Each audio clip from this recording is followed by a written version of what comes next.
Somewhere in the Ardennes forest in January 1945, an American mortar crew dropped a 25-pound high-explosive shell down a steel tube, and the shell exploded inside the barrel. The man feeding the next round was dead before his knees buckled. The man holding the baseplate lost both arms. The man calling fire corrections 20 feet away caught shrapnel through his chest and bled out in the snow, while his squad screamed for a medic who could not fix what a mortar shell does to a human body at point-blank range. The shell that killed them was not German. It was not a misfire from enemy artillery. It was not a booby trap. It was an American shell, manufactured in an American factory, inspected by American ordnance officers, shipped across the Atlantic on an American transport, delivered to an American ammunition depot, and issued to an American crew who trusted it with their lives, because that is what soldiers do. They trust the equipment their country gives them. And in the winter of 1945, the equipment was killing them. This is the story of the 4.2-inch chemical mortar, the deadliest close support weapon in the American arsenal, the gun the Germans called a secret weapon, the gun that landed on Omaha Beach and Utah Beach on D-Day, the gun that supported the Rangers at Anzio and the infantry across France and Belgium and into the Siegfried Line. And this is the story of how that gun started killing its own crews because the ammunition was defective, and the army knew it was defective, and the army made them fire it anyway. The 4.2-inch mortar was called the 4 Deuce. It was a rifled, muzzle-loaded weapon that fired a spinning shell weighing about 25 pounds, packed with 8 pounds of TNT. That put it between a 105mm howitzer and a 155mm gun in explosive power, but it weighed a fraction of either and could be set up in minutes by a crew of 6 men. It was originally designed to deliver poison gas and white phosphorus smoke screens. That was why the Chemical Warfare Service operated it instead of the artillery. But in March 1943, the War Department authorized high explosive ammunition for the 4 Deuce, and overnight it became the most requested fire support weapon in the army. The Germans were terrified of it. Prisoners told interrogators they thought it was some kind of automatic cannon because the shells came so fast and hit so hard. A German general wrote after the war that the American 4.2-inch chemical projector was very good. The construction is simple. It is a very handy weapon in battle, and its firing efficiency is high. Infantrymen loved it because it could reach targets behind hills and inside buildings that flat trajectory artillery could not touch. General Mark Clark ordered that no infantry division in 5th Army would go into combat without a chemical mortar battalion attached. Patton issued the same order for 3rd Army. 25 chemical mortar battalions served in the Second World War, each with 48 mortars organized into 4 companies. The 83rd Chemical Mortar Battalion became known as the Artillery of the Rangers, fighting alongside William Darby's Ranger Force from Sicily through Anzio.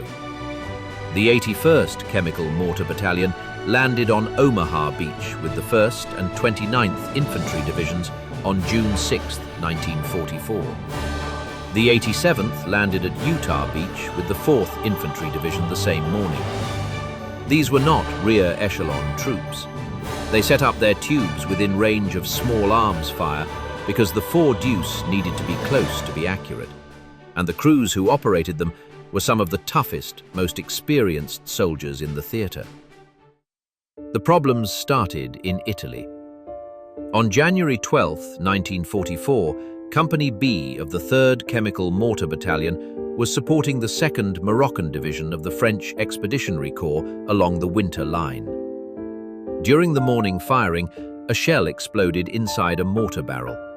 1 crewman was killed, 3 were wounded. The Army's official history, written 20 years later, described the incident in a single sentence and then added 5 words that should have been a warning to every mortar crew in the theater. As it turned out, this was but a prelude for worse things to come. Nobody listened. On October 9, 1944, near Munzuno in northern Italy, the 84th Chemical Mortar Battalion lost a man named Red Munnings to a defective shell. Ed Camp was killed the same day.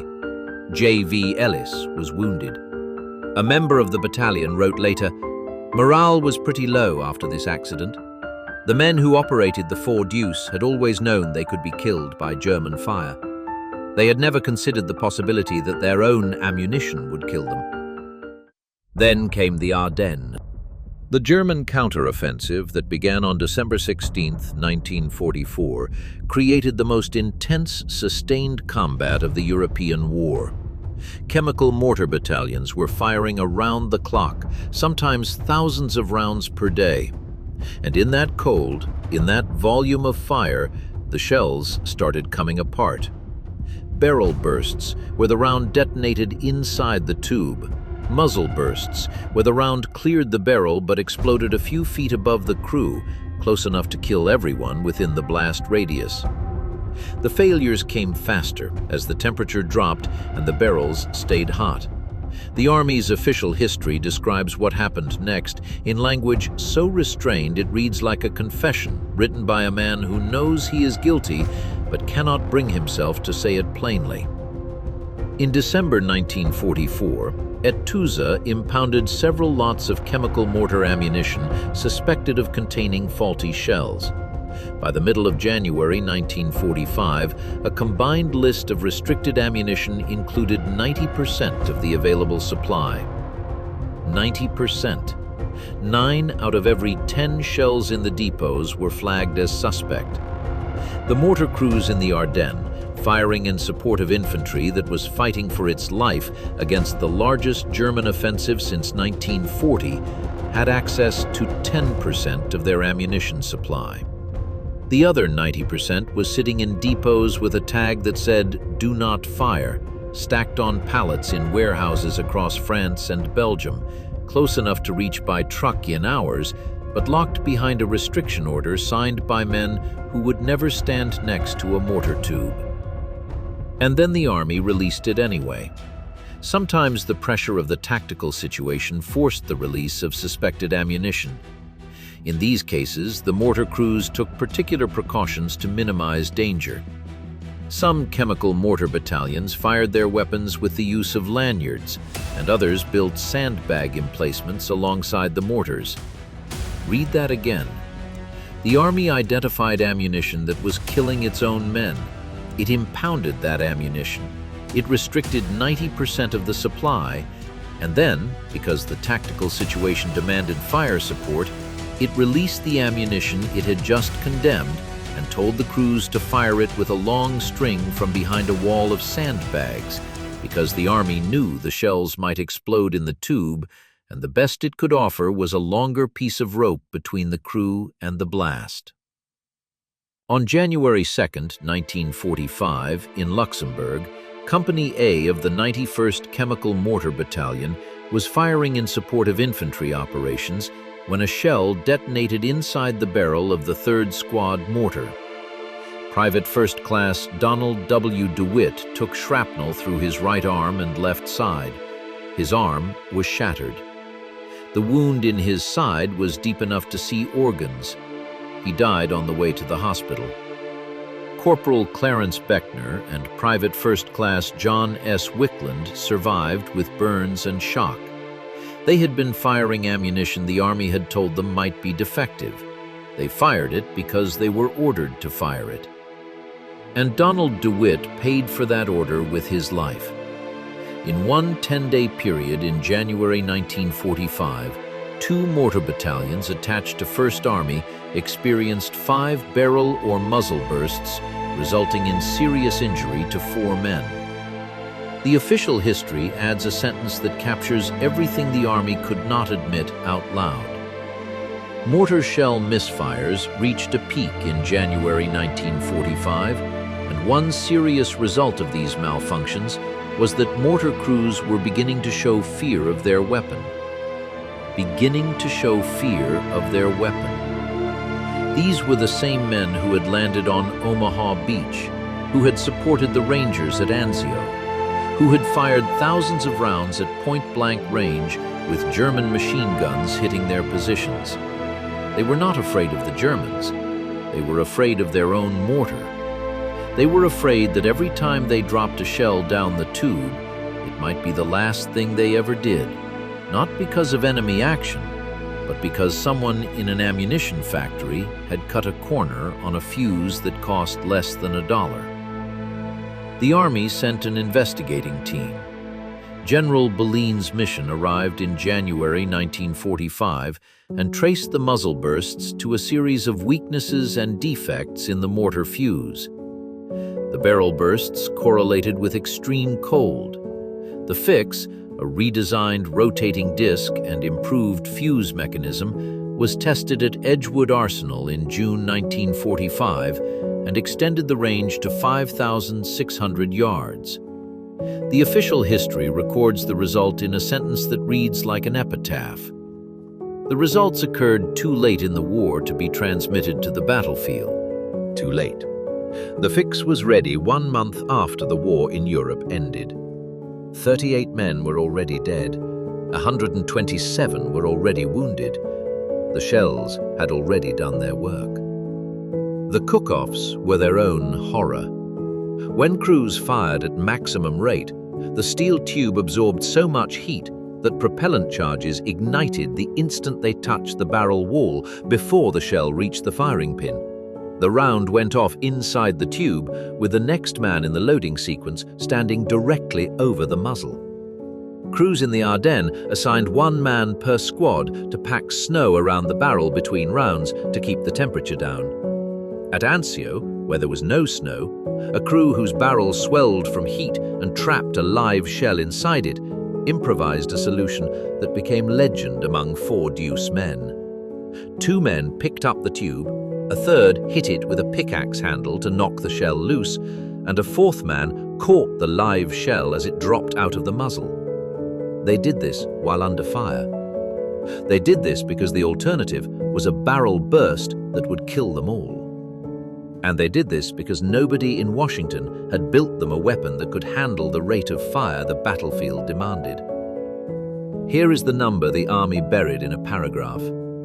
Across the entire war, approximately 4 million rounds of 4.2-inch mortar ammunition were fired in training and in combat. Of those 4 million, 63 exploded prematurely. Those 63 premature detonations killed 38 American soldiers and wounded 127. The official rate was 1.58 premature rounds per 100,000 fired. The Army called that rate acceptable. The men standing next to the tube did not call it acceptable. The families of the 38 men who died did not call it acceptable. The soldiers who fired every round wondering if this one would be the shell that came apart in the barrel did not call it acceptable. But the Army wrote the number into a book and closed the book and moved on. Nobody was punished.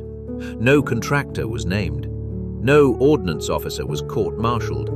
No investigation led to charges. The men who manufactured the defective fuses went home after the war and collected their profits, and never stood in front of a barrel wondering if the next round would kill them. The 4 deuce was not even the only weapon killing its own operators. The 2.36-inch bazooka had the same problem.